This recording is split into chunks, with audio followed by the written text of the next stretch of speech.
নজর নেপালে, জ্বলছে নেপাল। আর সেই নেপালের প্রতি মুহূর্তের সব ছবি সবার আগে আপনাদের সামনে তুলে ধরছি আমরা নিউজ 18 বাংলা। নেপালের সংসদ ভবন জ্বলছে। আমরা দেখলাম একের পর মন্ত্রী তারা পদত্যাগ করছে না, সেখানে সরকার ফেলার নির্দেশ নেপাল সেনার। নেপালের সব সাংসদকে পদত্যাগের নির্দেশ। আগেই পদত্যাগ প্রধানমন্ত্রী এবং বাকি মন্ত্রীদের। ইস্তফা নেপালের রাষ্ট্রপতি রামচন্দ্র পোরেলের। বিদ্রোহের আগুনে নেপালের রাশ এখন কার হাতে থাকবে? সেনার হাতে? প্রশ্ন সেটাই।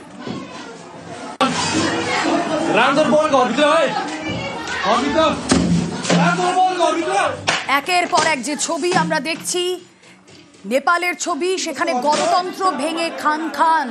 কেপি শর্মা ওলির বাড়িতে আগুন, দাউ দাউ করে এভাবে আগুন জ্বলছে।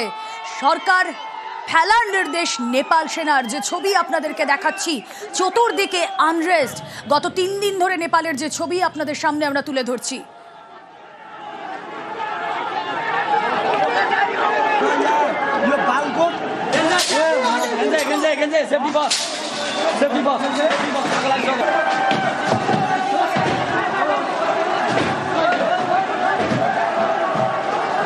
সরাসরি চলে যাই, সহকর্মী অতনু রয়েছেন সঙ্গে। অতনু, যে ছবি আমরা দেখছি, আজ নিয়ে দুদিনের বেশি সময় অতিক্রান্ত হয়ে গিয়েছে। এরপর নেপালের ভবিষ্যৎ কি? সেনার শাসনই কায়েম থাকবে নেপালে? এখনো পর্যন্ত যা পরিস্থিতি, তাতে নেপাল সেনার হাতে, এটুকু বলাই যায়। তার কারণ আজ দুপুরে আমরা দেখলাম প্রধানমন্ত্রী কেপি শর্মা ওলি তিনি পদত্যাগ করলেন। রাষ্ট্রপতি পদত্যাগ করলেন বিকেলে। দুপুরে প্রধানমন্ত্রী, বিকেলে রাষ্ট্রপতি। তারপর সেনার তরফে জানিয়ে দেওয়া হলো যে এই সরকার ভেঙে দেওয়া হচ্ছে, এই সরকারের সব মন্ত্রী পদত্যাগ করুন, সব সাংসদরা পদত্যাগ করুন। অর্থাৎ এই মুহূর্তে কোনো গণতান্ত্রিক পদ্ধতিতে তৈরি সরকার নেপালে নেই। তাহলে নেপালে এখন কে আছেন? রাষ্ট্রপতি নেই। তাহলে নেপালে আছে শুধুমাত্র সেনা। অর্থাৎ এখন সেনার হাতে নেপাল। এবার নেপালের ভবিষ্যৎ এই প্রসঙ্গে বলতে গেলে তাহলে বলতে হবে যে নতুন সরকার গঠনের মতো একটা পরিস্থিতি তৈরি করতে হবে, নতুন নির্বাচনের মতো একটা পরিস্থিতি তৈরি করতে হবে। সেই পরিস্থিতি একদিনে হবে না, তার জন্য বেশ কিছুটা সময় লেগে যাবে। ততদিন পর্যন্ত নেপাল সেনার শাসনে। আর সেনার শাসন মানে সেখানে যে ডেমোক্রেসির কথা, যে গণতন্ত্রের কথা এতদিন ধরে জেন জি বলে আসছিল, সেই গণতন্ত্র বা সেই গণতান্ত্রিক পরিকাঠামো আর তো থাকছে না। সেনা যখন যে সিদ্ধান্ত নেবে সেই সিদ্ধান্তই মেনে চলতে হবে। দেশের অন্তর্বর্তী প্রধান হিসেবে এই জেন জি, এই ছাত্র যুবরা, তারা কি চাইছে অতনু? এখনো পর্যন্ত বেশ কিছু নাম ভেসে আসছে, তবে কোনো নাম খুব কমপ্লিট বা খুব স্পষ্ট হচ্ছে না।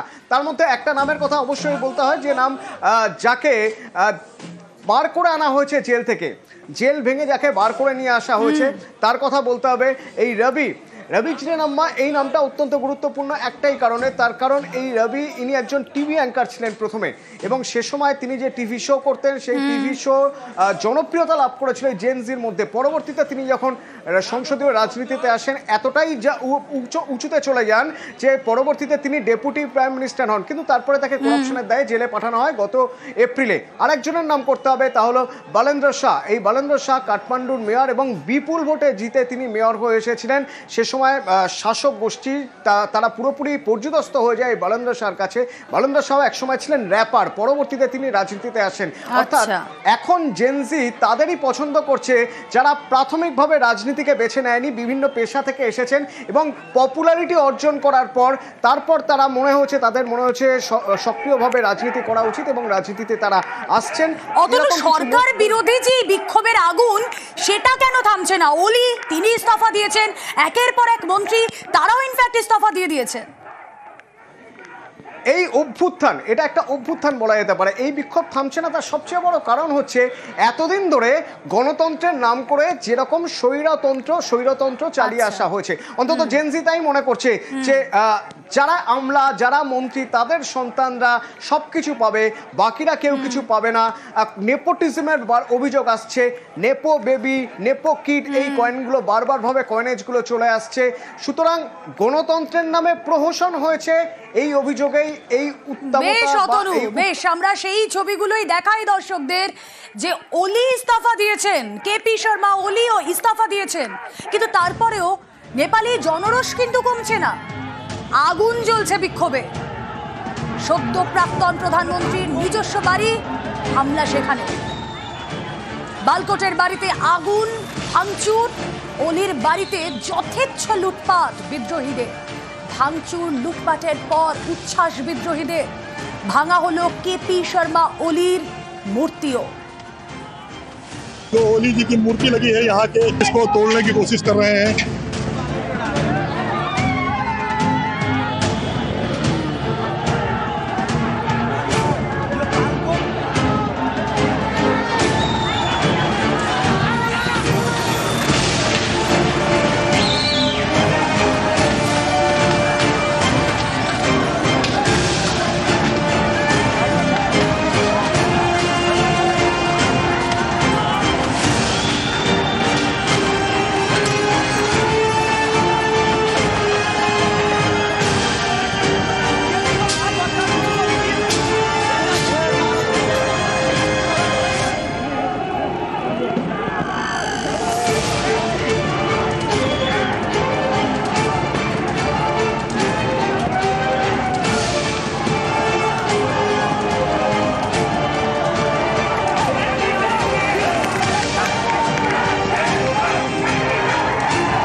প্রতিবেশী নেপালে গণ অভ্যুত্থান আর গণতন্ত্র সেখানে ভেঙে খান খান। আসুন একের পর এক ছবি আপনাদেরকে দেখাই। যে ছবি আপনারা দেখছেন, রাস্তায় ফেলে মার লাঠি কাকে? অর্থমন্ত্রীকে। সংসদ চত্বরে নেপালের অর্থমন্ত্রীকে এভাবে রাস্তায় ফেলে মারা হচ্ছে। নেপালের অর্থমন্ত্রীকে লাঠি, ঘুষি, কিল, চট, প্রাণ বাঁচাতে দেখুন দেখুন কিভাবে দৌড়চ্ছেন অর্থমন্ত্রী বিষ্ণু প্রসাদ পৌরেল।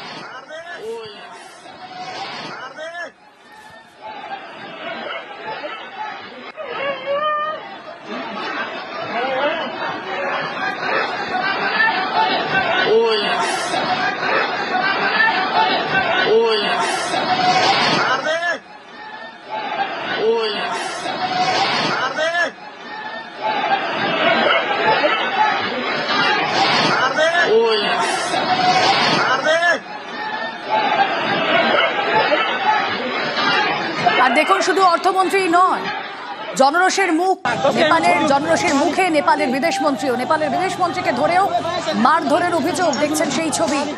রিয়াত নয়, বিদেশমন্ত্রীর স্বামী শের দেউবাকেও। বিদেশমন্ত্রীর স্বামী নেপালের প্রাক্তন প্রধানমন্ত্রী, বিদ্রোহীদের মারে রক্তাক্ত প্রাক্তন প্রধানমন্ত্রী।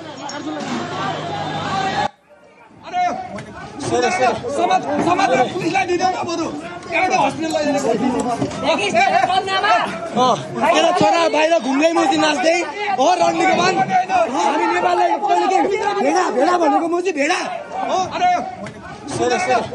समाज पुलिसलाई दिँदैन बरु एउटा हस्पिटल लैजाने।